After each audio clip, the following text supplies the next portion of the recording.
রাস্তায় চলতে চলতে কি মাঝে মাঝেই মাথা ঘোরে? বা খুব মন দিয়ে গল্পের বই পড়ার সময়, কোনো কাজ করার সময় কি মনে হয় মাথা পাক খাচ্ছে? কিংবা স্টেশনে ট্রেন ধরতে ছুটছেন, হঠাৎ মনে হলো দুলে উঠলো সবকিছু? আপনার উত্তর যদি হ্যাঁ হয়, তাহলে সাবধান হন।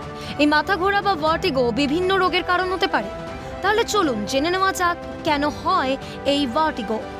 সাধারণত ভার্টিগো দুই প্রকারের: সেন্ট্রাল ও পেরিফেরাল ভার্টিগো। মানব শরীরের ভারসাম্য রক্ষার বিষয়টি নিয়ন্ত্রিত হয় খুব কঠিনভাবে, যার মধ্যে প্রধান নিয়ন্ত্রণকারী স্থান হলো কানের ভেতরের অংশ। কানের সমস্যাকে চিকিৎসার ভাষায় পেরিফেরাল কারণ বলে। আর মাথার ভিতরের কোনো অংশের সমস্যা থেকে মাথা ঘুরলে বা শরীরের ভারসাম্য বজায় রাখতে অসুবিধা হলে তাকে বলা হয় সেন্ট্রাল কারণ। সেন্ট্রাল কারণগুলির মধ্যে অন্যতম হলো মাথার ভিতরের টিউমার বা স্ট্রোক। কখন বুঝবেন সাবধান হওয়ার প্রয়োজন রয়েছে? অনেক সময় মাথা ঘুরলে বা মাথা ঘুরে পড়ে গিয়ে অজ্ঞান হয়ে গেলে সেটি স্ট্রোক বা হার্ট ব্লকেজের মতো জটিল অসুখের পূর্বাভাস হতে পারে। অবহেলা করলে তা প্রাণঘাতী পর্যন্ত হতে পারে।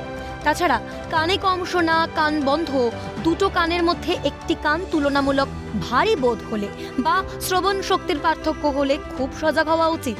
এই লক্ষণ দেখা দিলে অবিলম্বে চিকিৎসকের পরামর্শ নেবেন। প্রতিকার: সাধারণত 40 ঊর্ধ্ব মানুষদের ক্ষেত্রেই ভার্টিগো দেখা যায়। রোগের তারতম্য অনুযায়ী চিকিৎসা হয়। চিকিৎসকের পরামর্শ মতো মাথা ও চোখের ভেস্টিবুলার এক্সারসাইজ করানো হয়। তবে সমস্যার বাড়াবাড়ি হলে ওষুধ প্রয়োগ করা হয়।